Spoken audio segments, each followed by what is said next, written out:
we on? Yeah, we're on. Oh, we're nice. On. Just see. Nice. And I don't know if this will go on your wall or not, but I tagged you in it. So. Okay. Perfect. Welcome. Thank you. Thank for you. Making the time. Thank you for having me. It's been a long time coming. Yeah. And it was cool the kind of the first time we met. I mean, it was a little wild.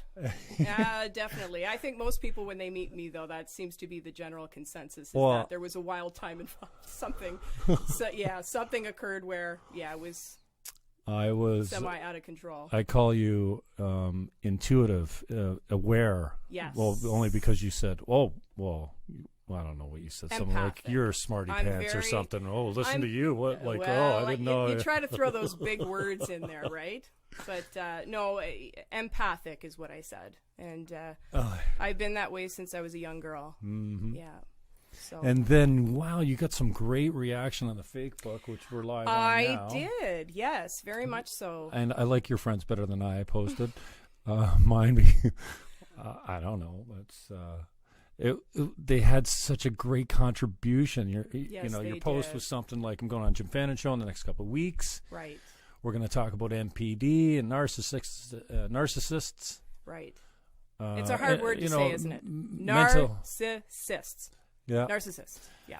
And, general mental health, anything that, and got any ideas? Like, what should we talk about? I mean, we could probably talk about NPD for hours and hours. I think it would be hours worth of conversation for sure. Yeah, and your friends are all just like, I want to know. Oh, they're right tell into me this, it. tell me this, tell me this. Because a lot of my friends are into mental health, and they're into, let's just say, different things. Mm-hmm. So this was right up their alley. So how do you describe yourself then? Give us kind of like a bio. So or quick I've been an RN for almost 15 years. And I've worked everywhere: emergency room, medical, telemetry, and just recently got into psychotherapy. So I've been seeing patients with a myriad of disorders, depression, anxiety mostly.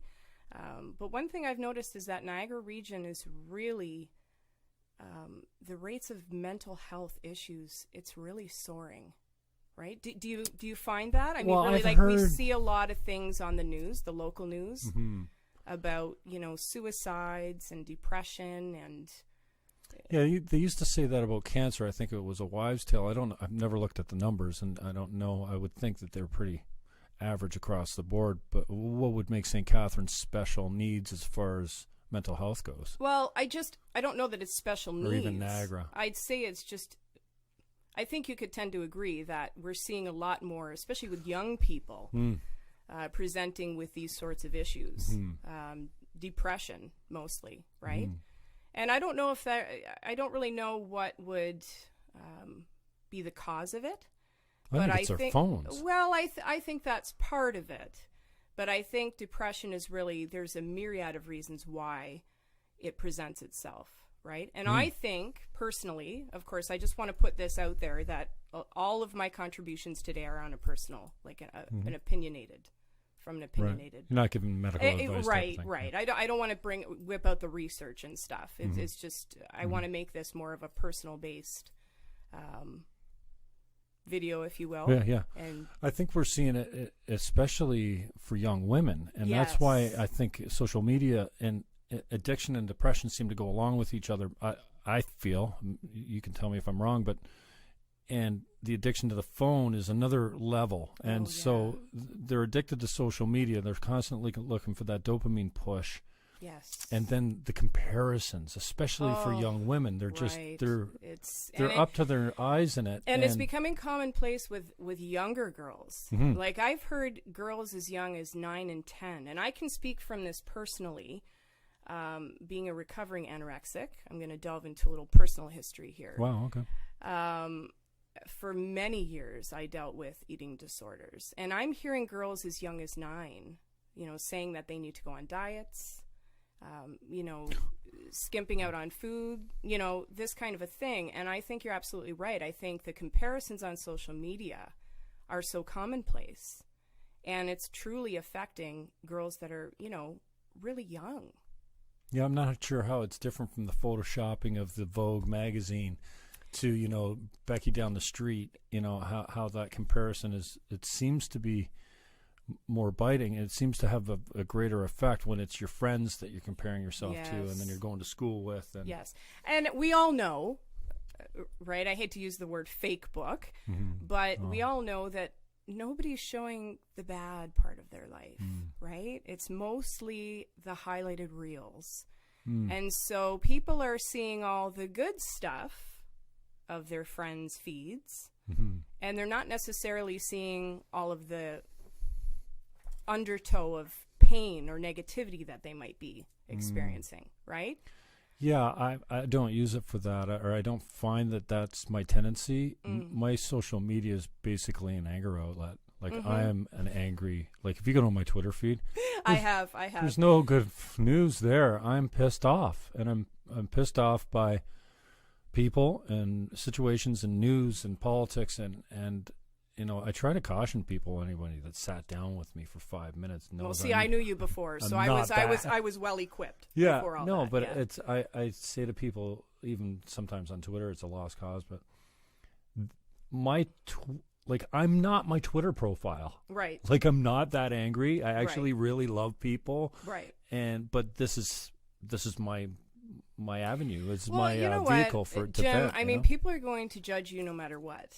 It wouldn't matter if you were, Pope John Paul on your feed. I mean, really, people are going to judge you regardless of who and what you portray, right? So, I mean, I know personally, I take anybody's insults or personal judgments of me with a grain of salt, because especially if it's somebody you don't know, then that's easier to do than if it's somebody connected in your community. That's like, I don't have too many haters, but I was just looking. August 4th, I must have been a bad boy on Twitter, because you know how your inbox for the people that you're following, or it goes to one place, but then it says requests or whatever on the other side. Yes, yeah. Just before you got, I clicked on request for whatever.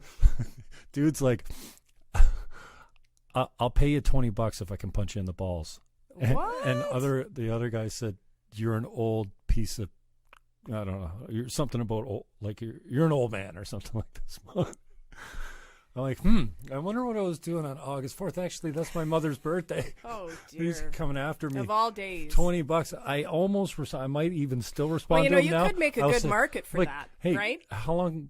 Ball punching for $20. How long is it going to take you to get here? When can you be here? Yeah. Is it going to be cash or check? I'm on my front porch. Yeah, is it going to be cash or check? Yeah. But that's what I use it for. But I'm more, I guess, concerned with the younger generation coming up. I don't think it's evil. The fact that you have all this information at your hand, it is powerful, and you can certainly use it entrepreneurially if you've got the motivation. Yes. But it's interesting to see are addicted, young boys right? and young girls are having different problems in different times in different areas with different symptoms, and how it manifests is different too. And young boys are in trouble too right now. I mean, as far as everybody. And this culture where everyone gets a participation trophy, and you're perfect just how you are. The gold star. And that's really how narcissistic traits are born, aren't they? You're not perfect just how you are. You're actually deficient in so many areas, and you should be striving to be better all the time. Right. You can have whatever you want. You can be anybody you want. Well, no. You can be anyone you want if you put the time and you learn and you work and you bust your ass. You can be anyone you want. Like, they're truly, So this idea that you're perfect just the way you are, and you can do anything you want. Well, no. There's another part to the equation. You have to put the time in. You have to work. You do, and I think that's sorely lacking in modern society. Right? People just think that they can do A and get B without any effort involved. And, I think this is where we're seeing a lot of these disorders crop up, is through this line of thinking. And so we talk depression, anxiety is what you see the most of? Yes, and then without a doubt. And I also see people who are trying to recover from insults incurred by narcissistic personality disorder, people that they've been in relationships with who've had the disorder, trying to recover from the insult, and it's there's a lasting injury, and I find it fascinating. I've done a deep dive on it because I wasn't aware of what it was. I'd always heard it, but I was led to do a little searching on it. And then I was fascinated by it. And then almost every expert that I saw, every counselor, any doctor, or anybody that had been through it, their final decision on this, as far as advice goes, was always run. Cut it and run. But if it's your mother or your father or your brother or your significant other, I mean, it's not, you can't just cut and run if these people, unless you don't want them in your life anymore. But I was surprised to find out that, one, it doesn't seem like there's a medication for this. Two, the narcissist will never, hardly ever go, oh, yeah, I got a problem and I need to change something about myself. You're absolutely right. And that's the hardest part of trying to get these individuals into some sort of therapy, is the realization that there is something wrong with them, that there's a flaw. Oh, right, yeah. Right? Because there's that grandiosity and that superiority complex. Right. So you're absolutely right. It's very hard to treat individuals with this because they will not admit that there's a problem, right? Whereas when you see somebody who has anxiety or depression, most of the times they are so, it's caused such an onslaught of sadness and pain in their life that they're willing to do anything to be rid of it. Not so with the narcissists. It's not that way. Because to them, their whole persona is not, there's no imperfections. Interesting that you go to that extreme to hide your deep-seated insecurity. And so I'm pretty familiar with how it manifests in a couple different ways. And I see less of the grandiose thing. But I notice, and this might not be narcissism, but the person that never will take responsibility, it's always someone else's fault. And I think that's kind of rampant in society today. Personal responsibility is not something we're doing really well with these days. This is why I say, Jim, it's very important to not label people as narcissistic personality disorder, because they may just be showing us traits. Right? And the delineating factor between the two is a lack of empathy.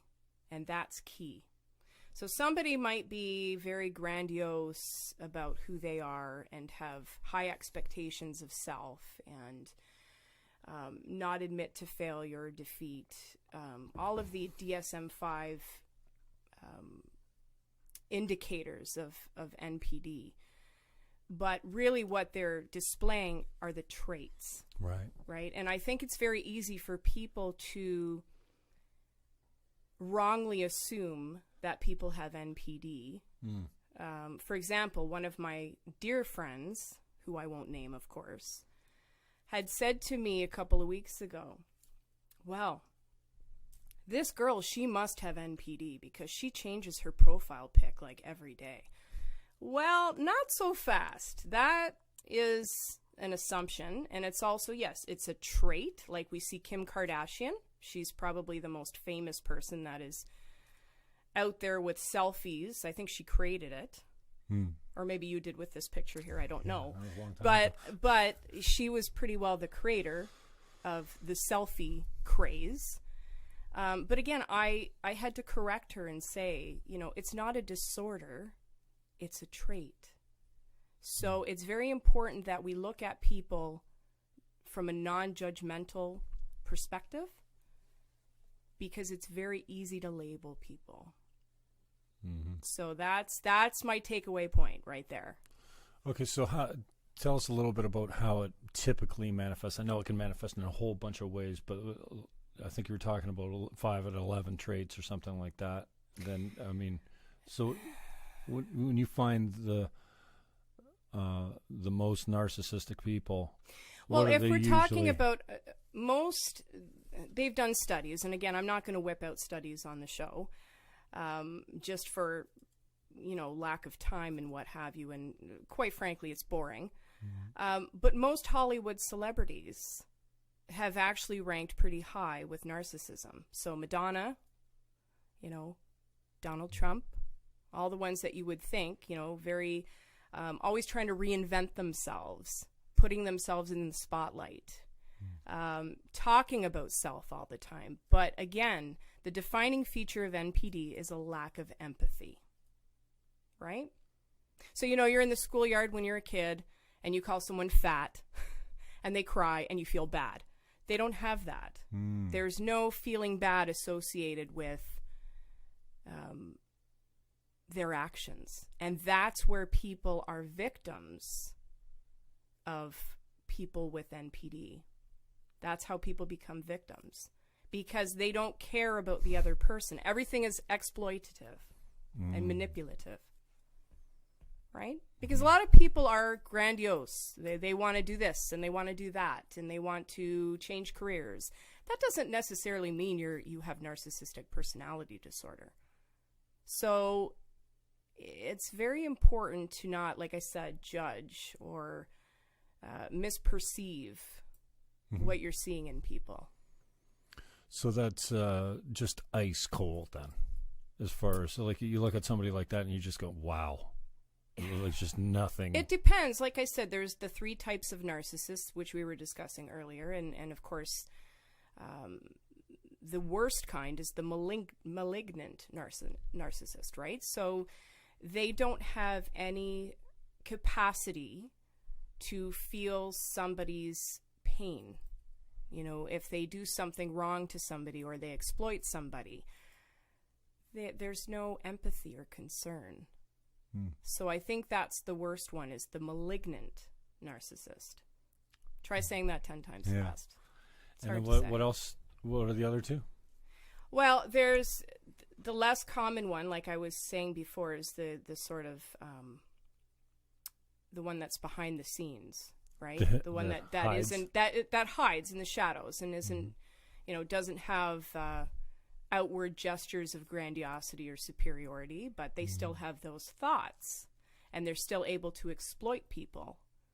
So it's certainly, like I said, we'd need hours to talk about all the different, the variety of ways that these people operate. But it's no doubt fascinating. And I think you could see from the responses on my page that people were either victims of these people or just wanted to know more about the disorder. Yeah, I did quite a deep dive on it, learned quite a lot. I haven't done as much in the communication department. Like, is there a way, is there a tactic, is there a technique to get through, to handle, to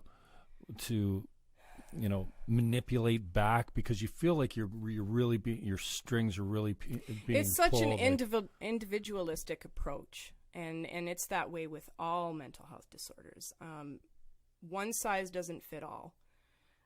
So you could go to therapy, you could sit down with somebody that is saying that you are showing or displaying signs of NPD, and have somebody who's an objective participant look and say, well, you are sort of showing these signs and symptoms of this disorder. But again, it's whether or not the person is willing to say that they have it. And that, if you read all of the research and, articles, journal articles on this disorder, that's half the battle, is getting these people to admit that there is some type of flaw, or that people are, that's another common sign of this, is that they always think people are envious of them. They always think people are envious of them, or they're envious of other people. And it's not a normal envy. It's an over-the-top envy, right? So everything that they do if they're perceived in a negative way, it's, oh, she's jealous of me. Oh, he's jealous of me. So they can never look at self as being the culprit. And again, there's no pill you can take for this disorder. There's no pill you can take. It's not like depression where we give you Paxil or Zoloft or, Cymbalta. It's not like that. It really has to come from within. You really have to look within yourself and be able to say, there's a problem here. And the way that I'm treating people, you have to look at the failed relationships that you've had in your life and how many of them you've had and why they've gone south, right? What was the reason behind it? And if it's always been something you've been doing, well, that's a pretty good indicator. I see you sort of skulk back when I say that. Well, it's just it's next to impossible to get one to even look inward long enough to go, oh, could be me. And I think it's kind of like it goes right along with the bell curve that we're on right now, as far as like this is just more prominent all the way around. Mental health is an issue all the way around, right. And so it stands to reason that you're going to see more of these in your life. And how they they manifest for me is, one, you can't get one to take responsibility. They'll never apologize for anything they've ever done. And the gaslighting is unbelievable, where you think you're nuts. Yeah, they'll make you feel that because way. It's yeah, just like, they'll make you feel that way. And then it seems like that if you're discussing a topic and you're like, okay, so we're talking about this, then everything that you've ever done seems to come back up into the conversation about. Well, women have very long memories, don't we? Right? So that's a whole other topic. I'm so glad I'm my father's son that way. My father is like, you know what? We can, boom, you explode, and then, okay, we're done? All right, good. Can we go have fun now? Right. You know? We're a lot different. There is no one and done. Oh, yeah. I didn't know it was a man and woman thing. Yeah. But, and then you'd never hear an apology. No. Like I said to a buddy of mine the other day, I'm like, dude. So do you have people in your life that you suspect, of course, without naming names, that may be somewhere on the spectrum? Oh, yeah, for sure. Okay. But I think it's interesting how you say, okay, NPD is a very specific mental illness, and here's the qualifications. And just because you display traits, like I display traits of narcissism, I'm sure some people think I'm way off the scale on narcissism if you just go by my social media or stuff like that. And why is that? I don't. But I think we have a little bit OCD. I don't like when people joke about, oh, I'm OCD. No, you're not. No. But we all do, like counting and again, this is another show topic: is what is normalcy? I mean, how do we define what normal is? There is no defining feature for normalcy. So I think we're all on a spectrum somewhere with something. I've never met somebody and said, wow, what a normal human being. That just doesn't exist. That doesn't healthy exist. Mental individual. Yeah, I mean, that just does not exist. Yeah, it's interesting. Where do you draw the line? I guess it's in the fat part of the bell curve, the people that are, getting along in society. And then once you get out into the tail end of the distribution, where the minority of people are who have very serious problems. And for me, that's always, if you can see somebody that's seriously affected by the complete condition, then you can back it off into people that have a little bit of that. And so that's why I think it's interesting. I'm not trying to make people sick or put labels on them or what have you, but I think it's interesting that, we all have narcissistic personality we all have traits. We all have traits, right. But again, going back to my friend and her judgment, and I guess you can tell by now I hate judgment. I hate judgment of any kind. I've been judged my whole life, and I just hate it. I can't stress that enough. I just think there's so much more behind people than what meets the eye. And until you delve into you peel back the onion layers of every person, you should never put them under some kind of, judgment. Well, and that's so true as far as, like, clean your own room first. Yes. You ain't so great either. Right. And you have Who can claim perfection? Well, And we're also prone to just absolute evil. Oh, like, I mean, we're human, right? Yes. And like yes. these Nazi guards, they were normal people just like you and I, and we could be, you think, oh no, I'd stand against that kind of, no. And there's power in numbers, isn't there? And it's an ideological brainwashing or what have you, that like these people, and there is some element of like, oh, do this or we'll kill your family. There was some of that, but no, they mainly bought into a lie, and they thought that this was virtuous of some way. Which is very interesting, because if you read about Adolf Hitler, he's another one that was pegged as NPD. Right. So these people have Jim Jones, another one. So these people are very powerful, influential people. And that is quite scary, because they can influence the masses. And we know how Jim Jones, how things ended with that. People are easy led. A lot of people are easy led by numbers and by influence. I wonder why that is lacking in their life. I think, again, it's a whole other topic, but I think people just want something to believe in at the end of the day. They just want something or someone to believe in this effed up world. Well, it's got to speak to something that's missing, though, first, that they're filling a hole with, and whether that's, personally or what, I'm not sure. Well, sure. And some people fill it with alcohol, some people with porn, some people with opiates, some people with, influential, powerful people. Yeah. Now, do you think this is something that's hereditary or mostly influenced by your care or nurture, or what do they call it? Nature or nurture? Nature versus nurture. Well, I think, again, with every disorder, there are several components at play.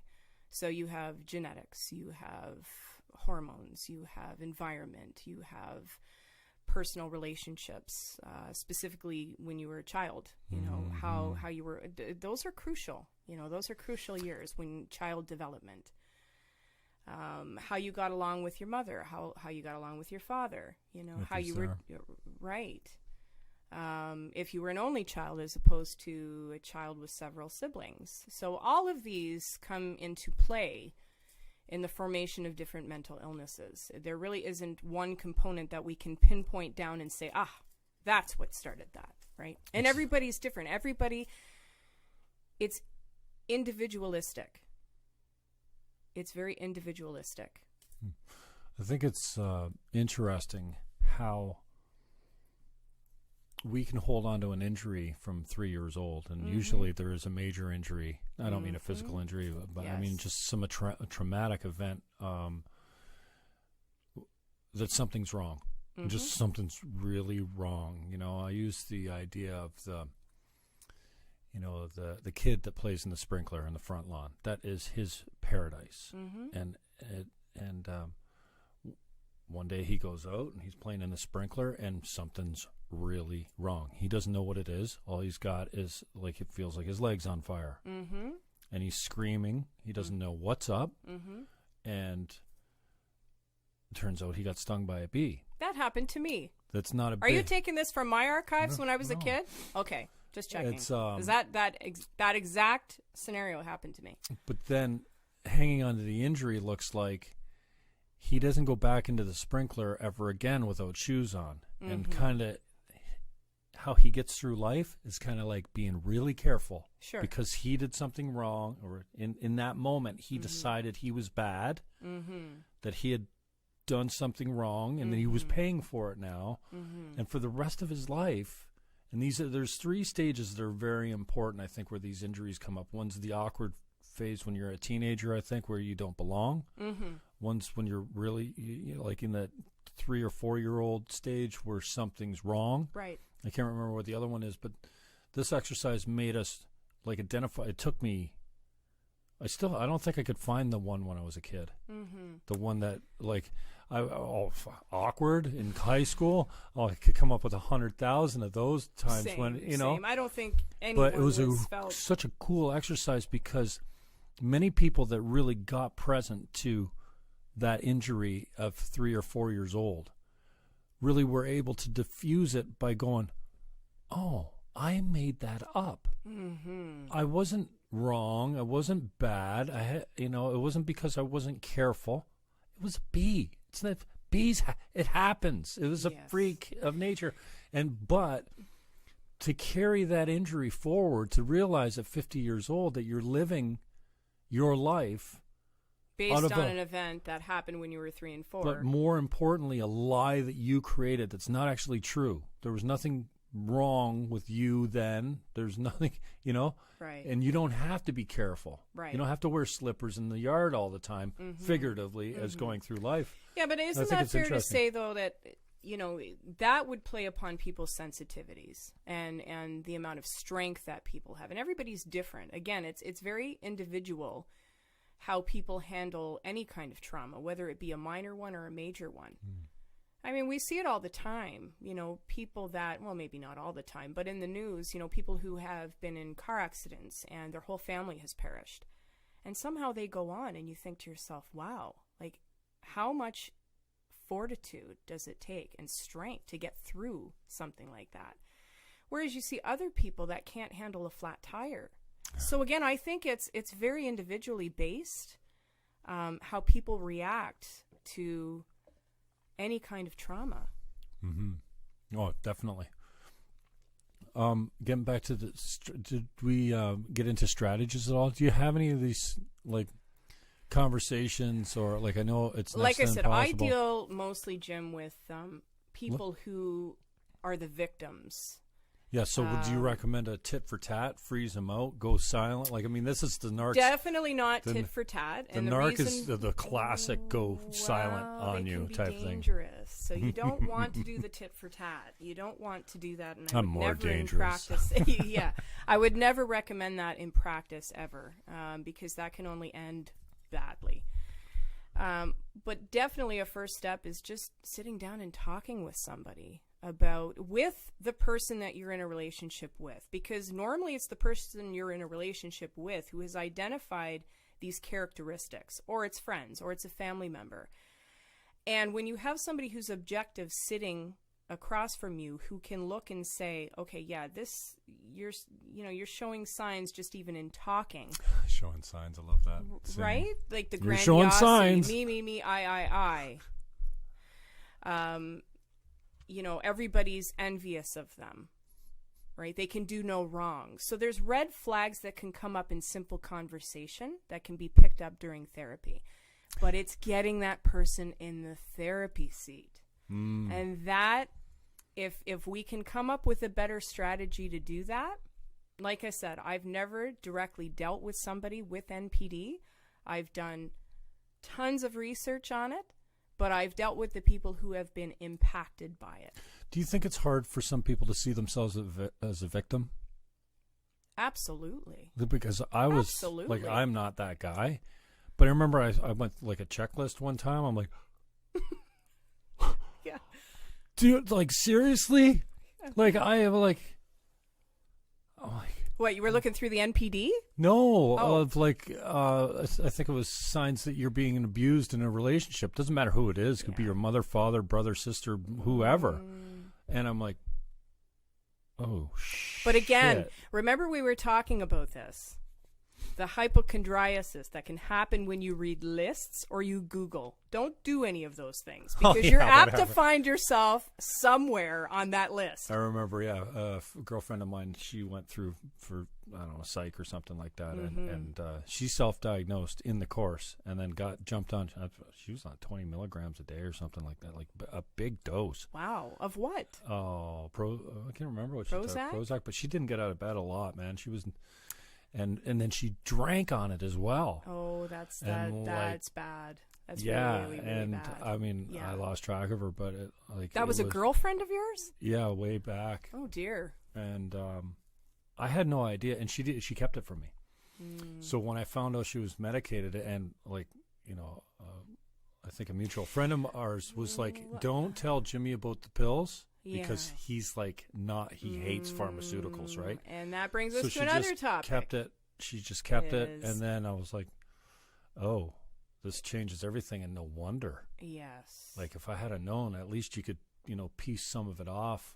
Well, and I think a lot of people, these a 6'4" big buff guy is going to be a little bit apprehensive to say to anybody that he's been had by somebody with NPD, right? Like it's embarrassing. Yeah, there you go. To a certain degree that you've been had. Perfectly.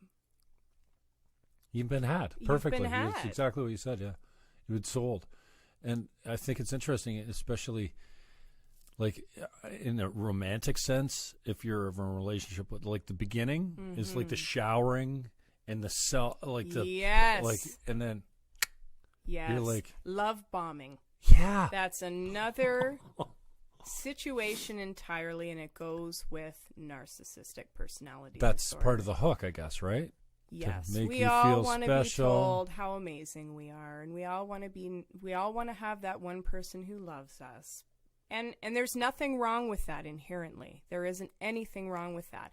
And I don't want somebody who's listening who maybe has a new relationship and has a person on the phone right now saying to them, I love you so much, to think, oh my God, this person has NPD. No, I'm not suggesting that. It's when it is beyond reason, right? Like this person is sending you diatribes of love that are, arm's length texts, and they can't live without you, and showing up with the gifts all the time. Yeah, that is a red flag in and of itself. And so is narcissistic rage. That's another terminology that's regularly used in this disorder. And again, this goes back to getting somebody to sit in the therapy chair. Well, they will explode in anger if they are told that there is something wrong with them, that they are doing something wrong, that they are exhibiting some of these traits. They will go into full-on rage. And that's why I say tit for tat probably is not a good idea with some of these people. Again, very dependent on who you're dealing with. Well, yeah, and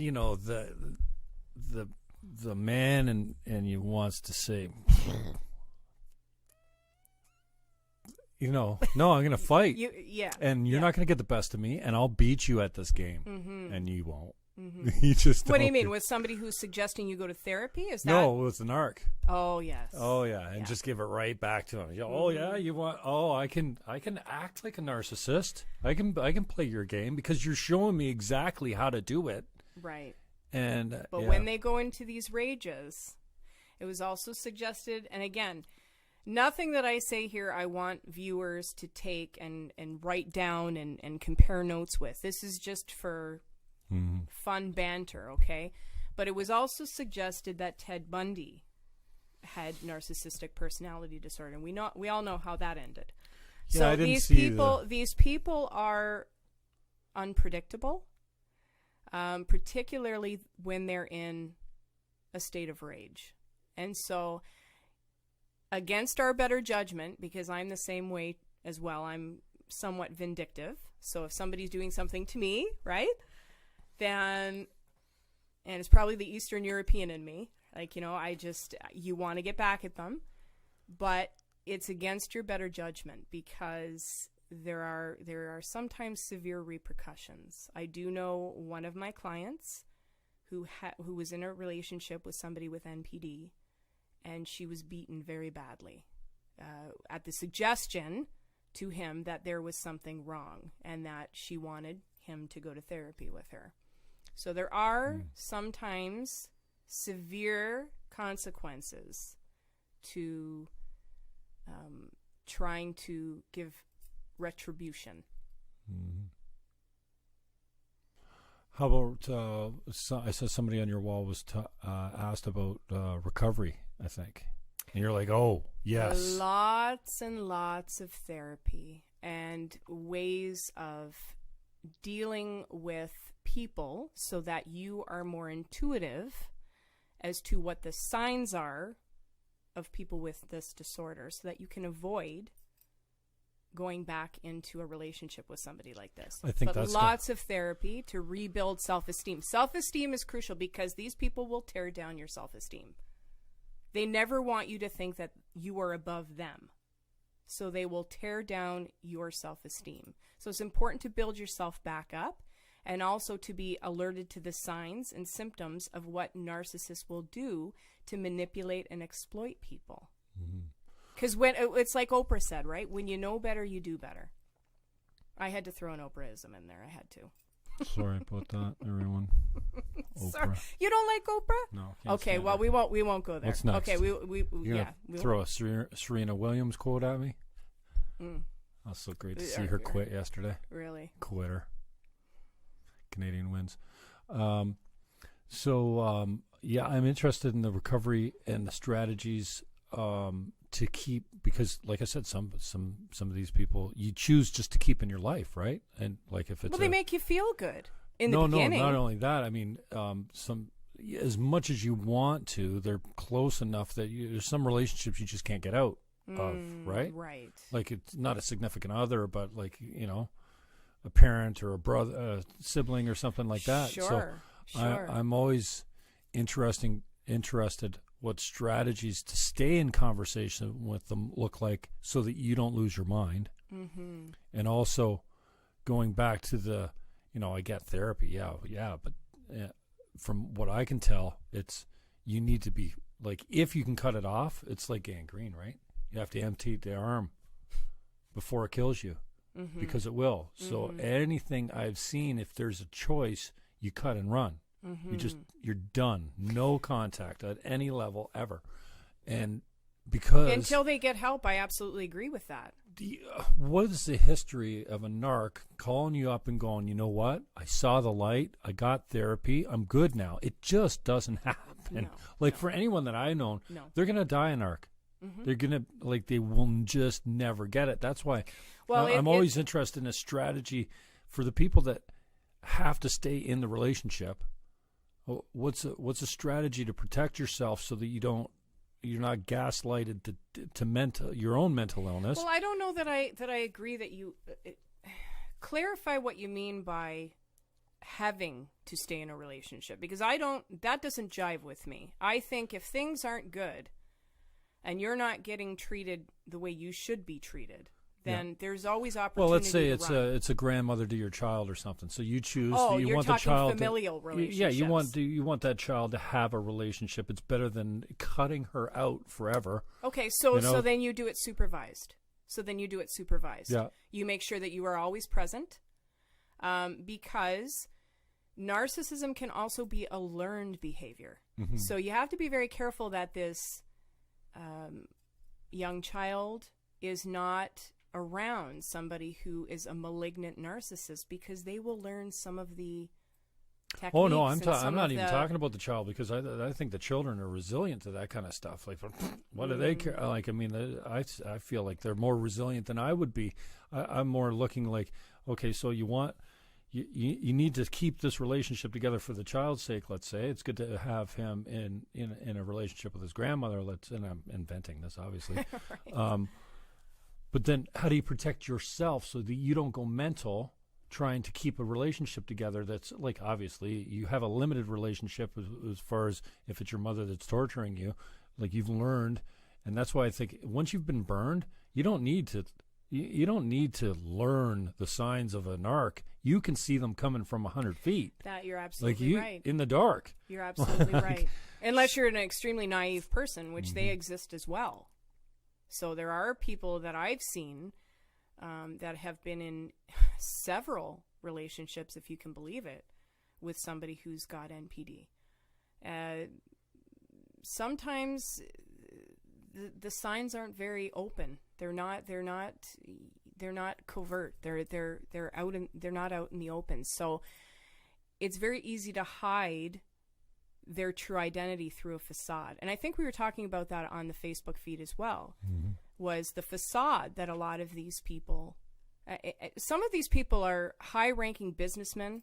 They're not just serial killers or people that we deem bad people. And it can be a great personality trait for functionality, because you're going to be an overachiever. You're going to be driven like no one else. Yes. So, I can see why it's not all bad. It becomes bad, just like any disorder, when it impacts your life negatively. And that's another take-home point, is it has to impact your life negatively for it to become a disorder. Mm-hmm. Or someone else's life, like we were just discussing. Mm-hmm. Like, have you been on the receiving end of a person who has been, what you, looking back, has been NPD? Like, have you been on the... yeah, more times than I ever knew before. So, speak from experience. See, because I'm very intuitive and empathic, I've been able to derail people who have come into my life who I right away saw the red flags. So I've never been on the receiving end of that, fortunately. So what signs did you see that jumped out at you? Oh, it's all hindsight for me. Now I see them. Okay. Now I can see them from 100 feet in the dark. Right. Before I was like, you know? Right. But now looking back, yeah, the love bombing, the gaslighting, and the complete lack of personal responsibility, no empathy. Like the list goes boom, boom, boom, boom, boom, boom, boom, boom, boom, the projection. Yes. So, you know, painting on me what you struggle with. I'm not like, I'm so secure in so many ways as far as like who I am. Right. I'm sure I've got some insecurity somewhere, but like when you're being gaslit, like, well, they make you second guess yourself. You can't even believe that. Yeah. And maybe over time, yeah, but I think now it would be instant, you know, as far as like, yeah, I've seen that before, you would know. And I don't really need to spend time with this moving forward, so I choose. But, you know, sometimes, you know, you can't do that. So that's why I'm interested in not only the recovery, but the strategies to stay. Because sometimes, you know, you're choosing that relationship, albeit at a limited functionality, probably, because you're like, well, that's what I was just going to say. I'm not going to leave myself make open. Make it limited. You know, put your limitations on that relationship. So as soon as you start seeing, even in conversation, that things are starting to you're starting to see the hallmark symptoms arise, even in conversation, you cut it off. You just say, okay, well, we've had enough of a visit today. See you later. Until perhaps they get the point that what they're doing is not approved of, and they will have limited amounts of time with a loved one as a result. So there is consequences to their actions. Do you see what I mean? Yep, yep. It's not giving, it's not being vindictive. It's showing them that the way that they're behaving is not copacetic with you, and therefore they're going to have limited relationships as a result. Even if it's with a grandchild, even if it's with their son, even if it's with their mother, whoever it might be. Because that's how true change comes about, is through consequence. So if we can instill consequence, then hopefully change will occur. That's another dead giveaway. The one that doesn't have relationships with any of the important people in their lives. You're like, oh, so not many friends. You fight with everyone. Yes, even your closest family members are your. Right, and you know, and this disorder is interesting too, for many reasons, but not the least of which is because it is linked with so many other ones. You know, antisocial personality disorder, that's a whole other can of worms. But again, the link between the two of those is a lack of empathy, which with your antisocial personality in kids, you can start seeing borderline signs. Too? Borderline personality disorder? Is that lacking empathy as well? It can be. It depends. Again, you're not going to have a textbook version of a disorder in any given person. It doesn't work like that. It doesn't work like that in medicine either, right? You're going to have a list of symptoms, and you're using deductive reasoning to see which one this person may or may not have. And you're doing that through looking at the different clinical pathways and seeing, okay, this fits with this person, but this person doesn't have that. And you're sort of, like I said, using reasoning behind why you're coming up with a diagnosis. So borderline personality disorder, you can sometimes have people who who don't show empathy, right? But there's a whole host of other things that people with that disorder will have as well. So it's not just, one size doesn't fit all with every person. Every person is different. But to be diagnosed, you have to have a certain amount on that list of 9 with NPD to be diagnosed. So again, that goes back to our conversation that we were having about how most people have traits, but they don't have the disorder. Right. And it's very, very interesting that we make the distinction there, because it's not fair to label people, right? It's not fair to label people.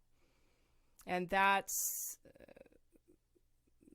very, very, very important key as well, is not... Our society wants to put people into pretty little boxes and say that because they're exhibiting this sign and this sign and this sign, that's what you have. And that's not necessarily so. At least it hasn't been for me in my practice. So I'm just speaking from experience. Right? Yeah. I'm surprised you haven't come across any full-blown people with, and, well, I guess... Well, the chances should be that you get just as many victims as you get. Well, I guess you wouldn't, actually. You get way more victims. Yeah.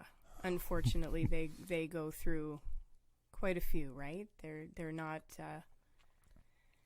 it doesn't matter how many failed relationships they have, they'll go on to the next one. Yeah, they're shapeshifters, right? Yes. So they just get a new supply and then they glom on. Yes, and the narcissistic supply. That's until another they term that's wear it out as soon as you readily used. And it's just like they go from job to job too, because once they figure you out, then you're, yes, most people are like, okay, well, when they can't use you anymore, then they move on to the next victim because you're used goods now, right? so they have to find fresh meat, a new victim, right? And it's a scary disorder. But again, like I was saying to you earlier, it's rare. It's actually a rare disorder. It's not very prevalent. We throw these words out, NPD, all the time. You hear it all the time now in the mass media. Oh yeah. But it actually is a rare disorder. Now again, lots of people have all the traits or some of the traits, but that doesn't necessarily mean you have the disorder. It's when it becomes a problem in your life or in the life of another person, in addition to all of those symptoms, that we're looking at a disorder. And then cross it with the psychopath, and you gotta... Oh, and then you've got a made-for-TV movie. Yeah. Or a documentary. I'm like documentary queen. I didn't see the Bundy tapes or whatever I call did. it, but I did. Like right when I've it came heard out. that, him referred to as the narcissist before. And, he was very charming. All reports. I don't know what this says about me, but I've read autobiographies about him. You know what I mean? I've read all kinds of books about, his confessions and things of the like, and he was so charming. You would have never guessed that he had all of these thought processes, which is even more scary, that people like him are among us, and a lot of us are we're none the wiser. Just like that Colonel Russell too. Like, who would have ever thought that he was capable of the things that he did? But again, there's that thought that they're above the law, that they'll never get caught. So it's very interesting stuff. How does it break down with sex? Men, women? More men. Sorry, guys. More men. Sorry, Jen. It's yeah. driven maybe by testosterone. I don't know. Again, and that goes back to the whole genetics, because biology. When you see genetic makeup, these hormonal, these guys at the top of the hierarchy, like the top of the CEOs and whatever, you think they're normal? These guys are working 70, 80, 90 hours a week. They are. just to have a bigger bonus than the next guy, like the competition level and the. You ever watch American Psycho? Did you watch that movie? No. With Christian Bale? Oh, I think I did. Oh yeah. Now there's a prime example. Oh, it was a long time ago. That's probably one of my favorite movies. Again, I don't know what that says about me. He was but sick, eh? He was. I don't remember it that well, but I do remember him being a freaking monster. Oh yeah. Again, no empathy. So if you looked at that, Christian Bale, it's one of his first ones, I think, wasn't it? Yeah. It was. Again, that was one of my favorite movies. Because you could pick up on so many different traits with him. I found myself analyzing him more than watching the movie, right? I found myself just sort of mesmerized by how sociopathic he was. Yeah, he was outrageous off the hook. Yeah. Yeah, that might be worth a I think you need to revisit that, Jim. Sometimes I revisit these movies and think, oh, I'm going to see this movie again. And then I'm thinking, what was I thinking? I'm more into feel-good movies now, I think. See, I like the documentary because it's real. I don't want fiction. Oh, yeah, I'm totally. You know what I mean? I don't want to know about Hollyweird. I want to know. I can hardly find a movie that's even holds my interest anymore. Like documentaries? Are you kidding? Oh no, the documentaries for sure. But fiction is just like I can't remember the last great movie I saw. It was probably when I was a kid. Like a great movie. I know. I don't know. Same. Some war movies maybe are great. Same. But, like there's nothing like The Lost Boys, for example, right? Or Stand By Me, or Pretty in Pink, or like the list goes on and on and on. Classic. Stand By Me was an amazing movie. Yeah. And poor River Phoenix. I loved River Phoenix. I really loved him. Yeah, that was a good flick, man. Yeah. Oh, yeah. Was it ever? Yeah. So what are we going to talk about now? So we've covered NPD. Mm-hmm. We've covered somewhat of the course of treatment because, like I said, there really isn't a magic pill that you can take to eradicate yourself from this disorder. You just have to see the consequences of your behavior if you're ever able to see the consequences of your behavior, or if you want to see the consequences of your behavior. That's key too. Do you want to see the consequences? Because some people turn a blind eye conveniently.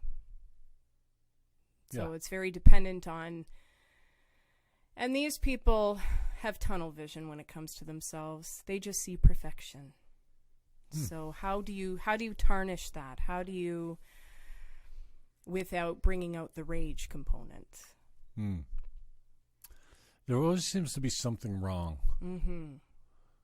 With them, or just no, in just general? like it doesn't matter. Like it doesn't matter. The day could be perfect, but there's a meltdown in there somewhere. Right. It's all. You see that more with borderline personality disorder. You see more of the meltdowns. Oh, I know that one. Did you see the movie Fatal Attraction? Again, one of my favorites. And again, I don't know what Long that says time ago. about me. The bunny boiler. Yeah. Yeah. She was classic borderline personality disorder. Oh. Okay. Couldn't be left alone. Needed constant attention. Glenn Close did an amazing job. So did Michael Douglas. One of my favorite movies. Yeah, for sure. For sure.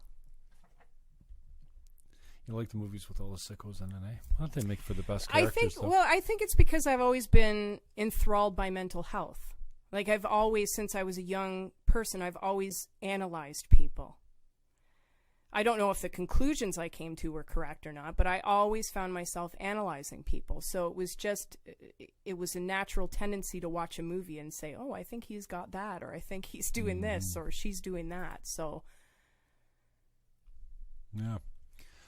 I'm also interested in how it breaks down with the big five personality type too, because if you say more men have it, then they have a proclivity for a certain personality type too. They're,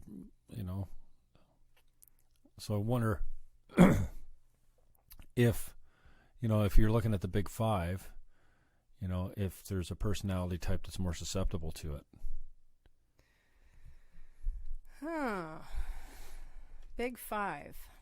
Yeah, because the openness, you talk about Hollywood, open, agreeable, that whole,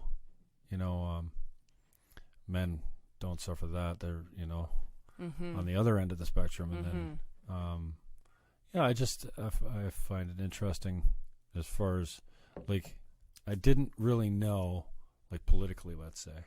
Mm-hmm. Oh, are we going political? No, I'm just saying, like, you're born conservative. Yes. And you're born liberal. Mm-hmm. Like, these are... You think you're born that way? Some of it's the environment, but mostly, yeah, your personality type is really important. And men and women have certain proclivities, obviously not stereotyping straight across the board. Well, I think it's the way you're raised, too. I mean, yeah, if you're raised by staunch liberals, chances... Really? Well, are you... born into it.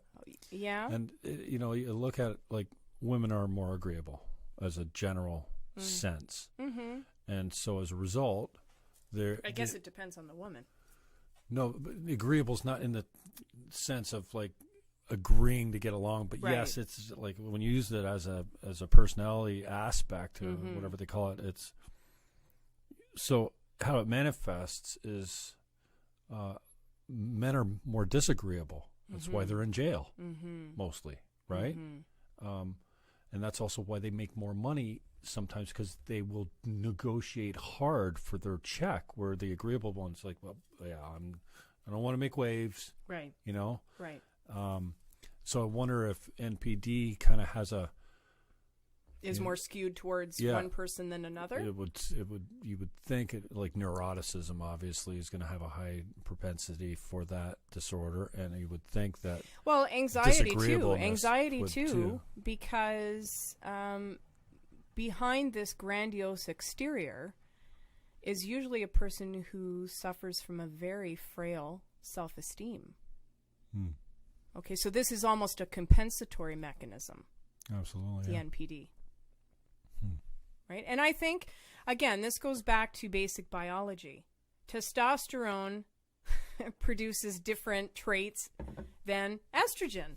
I prefer one to the other. Right? There was an interesting study about estrogen and how, you know, women are notorious for doing a balancing act. Like, we're able to do 3 different things at the same time. And there was a study based upon estrogen and how that interplays with being able to multitask, basically. So I found that pretty interesting, because most men that I know, and again, this isn't... I'm a multi-monotasker. So I go start 5, 6, 7, 8 projects, and then I go from one to the other, and we just go... Right, but do you do them at the same time? I'm a multi-monotasker. Okay, I can only do one thing at a time. Fair enough. Because you don't have a lot of estrogen. They say you can't hear 2 things at a time. You can't read and listen at the same time. Like, it's very difficult.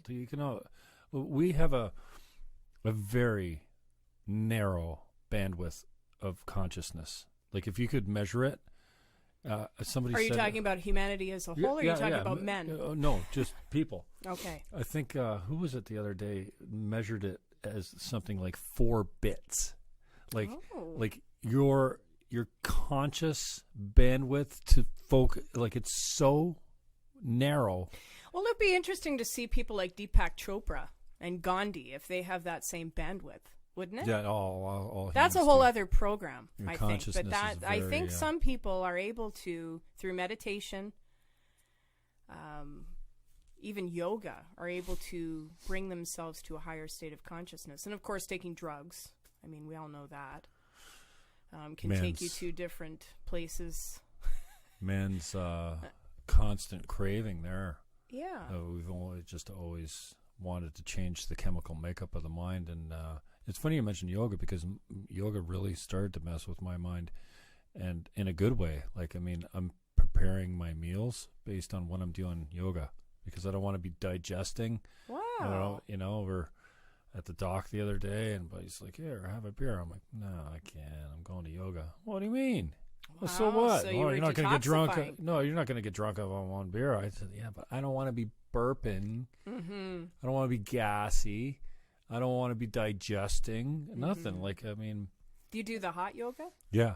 Wow. And it's amazing what comes out of you. And then when you come out of it, you're like, "Oh, so I shouldn't probably ram that hamburger at the fast food joint on the way home."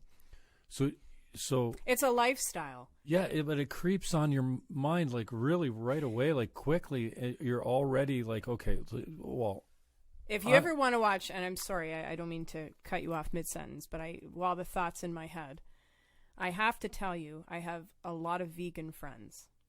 And if you ever get a chance, this is sort of on the same wavelength as what we're talking about, because it's a lifestyle. If you ever get a chance to watch a documentary, watch Forks Over Knives. Oh, I watched it the other day, yeah? And I'm not vegan, and I'm strongly considering it, because they make good points in that, I'm telling you. It's very persuasive. Yeah? Very persuasive. Which is why I haven't read the book Eating Animals. I'm not going to Forks Over Knives, spoons. I'm good with all straws. Good. Yeah.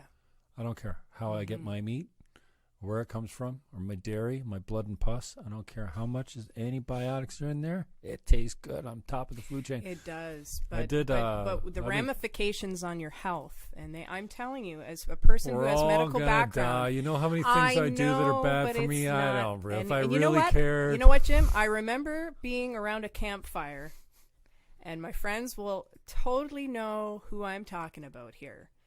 And having your same argument. Well, we're all going to die one day. We should do what we want, when we want, how we want it. And now after watching these documentaries and talking to, and I'm telling you, the universe is conspiring against me with this, because I find people in every avenue, no matter where I'm at. If I'm at a coffee shop, I meet a vegan. If I'm at the grocery store, I meet a vegan. Everywhere I turn, I meet a vegan. Because that's the first thing they say. Hi, I'm a vegan. No, but it's interesting, because they're drawn to me and I'm drawn to them. And it's almost like it's the universe telling me you have to try this. So maybe I'm going to try it. Very sorry. My friends are probably clapping on the other side of the screen right now, hearing me say that. But it's a very, very persuasive documentary. And I strongly suggest. I'm not watching it. Okay. Because I'm very easily persuaded. Fair enough. I tried my pitch. Like my steak. You know what? I tried my pitch. If you're not going for it, then I'm not going to keep trying. So that's cool. Well, I appreciate the time. Let's tell everyone how they can get a hold of you on social media. And so I have a Facebook page. You're a Packer fan. Yeah. I forgot to mention you're a Packer fan. I did. I've been kind of promoting you this week. I've done a couple videos on YouTube and whatnot, and I've been calling you out for being a Packer fan. What's the address? Packer. Oh, it's geez. Twitter, Packer Elizabeth. Packer Elizabeth. Yeah, okay. Yeah. And you'll see my name in Hebrew there as well, because I'm Ukrainian, and there's some Jewish ancestry in there as well. So. I had to put the Hebrew in there. Did you get your 23andMe done? I didn't, but my mom did. And surprisingly, we're mostly Ukrainian, which was very surprising, because I was born in England. So my dad is full Brit, has the accent and everything, right? And I was born there in Reading. So I thought naturally, I'm mostly British. Well, it turns out I'm mostly Ukrainian. Which is kind of cool, right? Have you done that yet? I haven't, but my father, about maybe close to 10 years ago now, had an older sister that he didn't know about. Okay. Came out of the woodwork and found my father. So they unsealed adoption papers of some sort, and whatever year there was more information on your relatives. Yeah. So after a lot of investigation, they landed with my mother's phone number, asked for Jim. She said, who, my son? No, too young. My husband. Yeah, here's his number. And they called and said, was your mother Pauline? Yes, from so-and-so. Because Fannon is Irish, is it not? Yeah. Right. And yes, your mother was from whatever. Yes. She was a Goulet. Oh, so you got some French in there. So I didn't realize, I got a lot of French in me, and it kind of. Wow. I don't have any French fans, but my dad actually looks like Robert Goulet, like they're distant cousins. We always knew that as kids, right? But I kind of just. But then when Mary Lou came along, again, my dad. Who's Mary Lou? My dad's older sister that he didn't know he had until he was 70 years old. Oh, jeez. And she just came out and went and so you should see how much they look alike. And weirdest thing, so Graham where was she in the Sioux? I think she was in the Sioux or. And you have a large French population. She in the Sioux, drove. Right? No, I don't. Yeah, I guess. And she drove to Toronto to put her up for adoption. Oh. But then she married my grandfather. And, scandal because she was a devout Catholic woman, right? Oh, yeah, that's a big deal. And she ended up living in Port Colborne. Of all places, she was adopted out and spent her whole life in Port Colborne, 15 minutes from my father. It's unreal. Yeah. I hear a lot of stories like that. And I'm so happy they were reunited. Like, what a beautiful story. It's cool, man. They look alike. They stand alike. Another documentary. Grunt alike, now I'm excited about my documentaries. 3 Strangers, I think it's called. Okay, so triplets, identical triplets. Oh, yeah. Do you know which one I'm talking about? Yeah. I'm probably saying the name wrong. Couldn't finish it. Yeah. Unbelievable. So. Yeah, twins separated at birth purposely. Triplets. They were triplets. Yeah, triplets. And they ended up finding each other two of them were at the same school. And then 2 of them, one guy killed himself, for sure. Yes. I didn't get through the whole thing. I was starting to, I was like, okay, come on, man. Yeah, I started losing interest, I think. Did you? Oh, yeah. God, I didn't lose interest in that one. No way. Yeah, that was weird.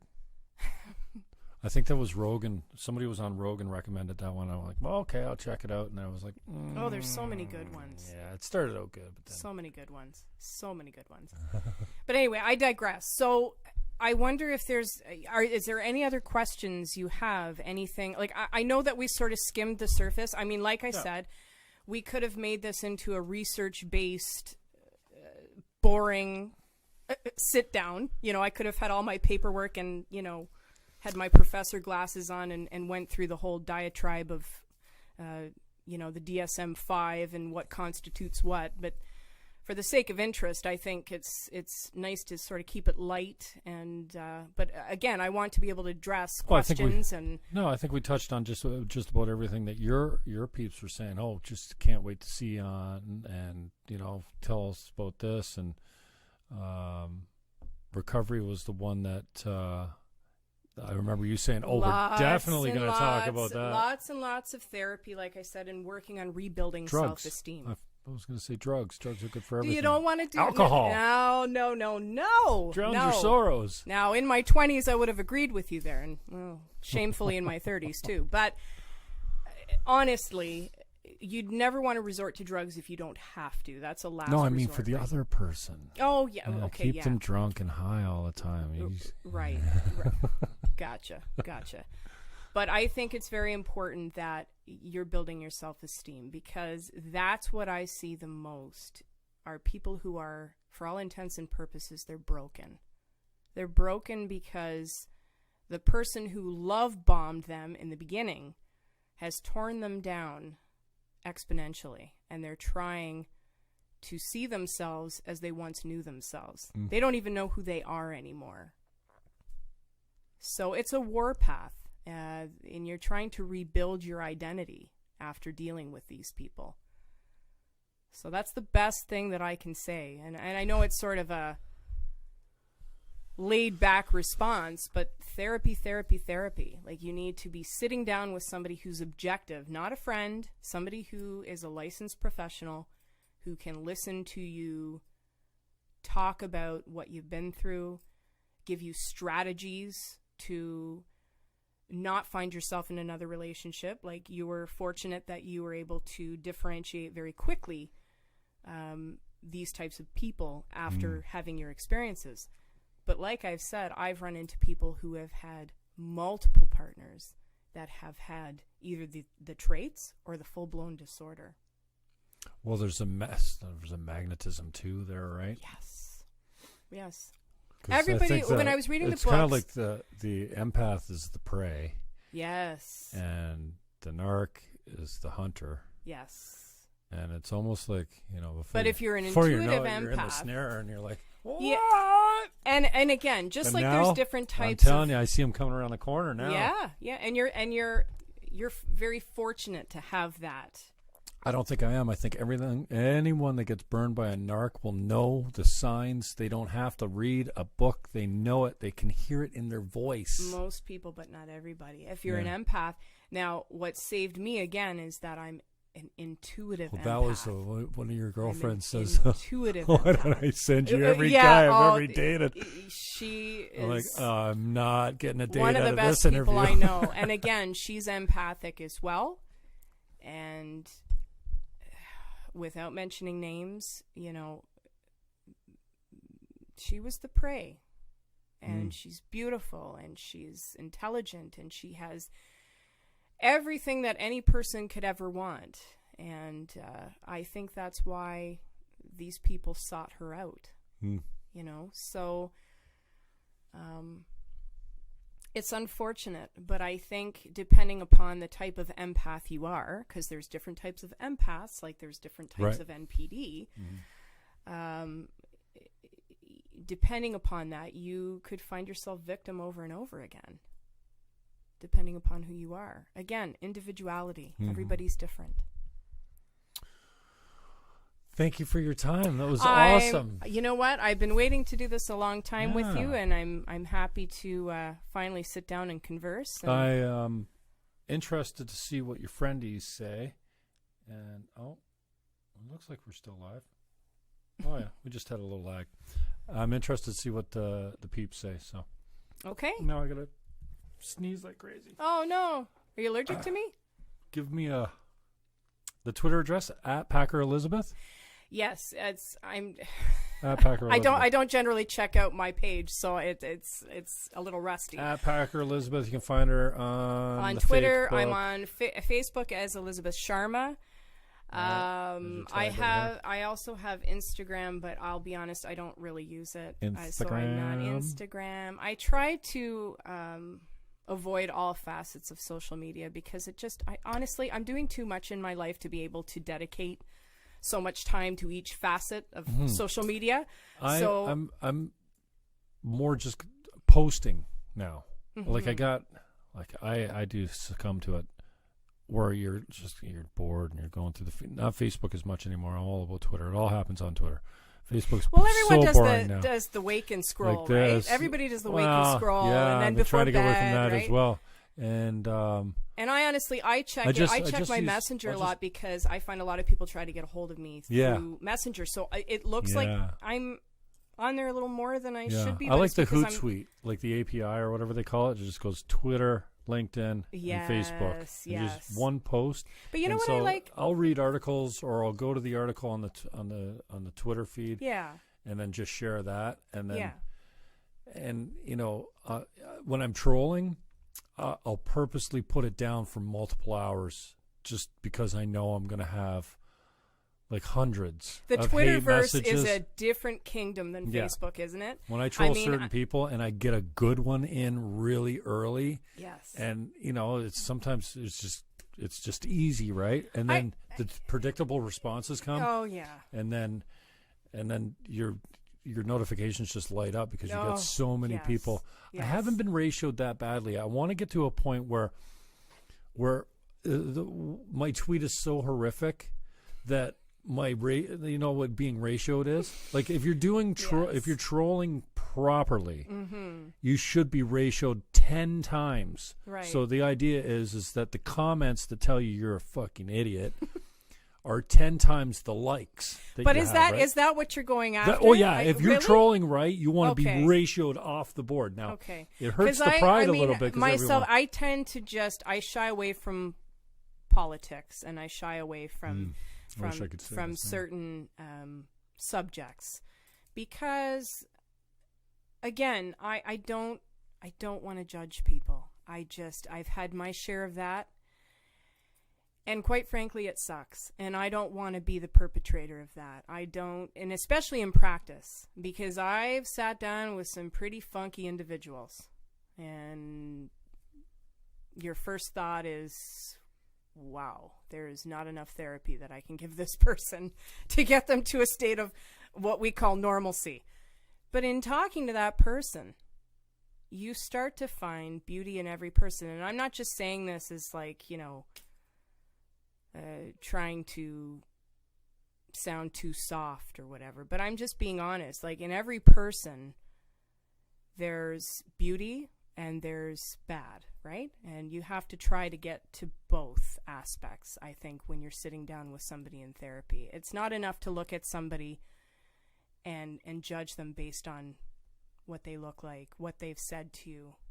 Do you know what I'm saying? I think so. I try not to go the political avenue because of that, because boy, you're gonna be just, I can imagine. I wish I could say the same, but no, I'm a victim. And so why do you, just out of curiosity, so why do you go that route? What is it is it just your passion about politics or certain elements of it, or? Well, I ran my first election. I was 24. Green Party ran many times. Oh, wow. I've red-pilled since then, so I'm more conservative than I am liberal now. Okay. Really, I mean. So you've switched teams. Definitely. Okay. As I've gotten older now, free speech is and why science. And why did you switch teams? What was the? Because the left won't stand for free speech, and they've completely detached from science and biology.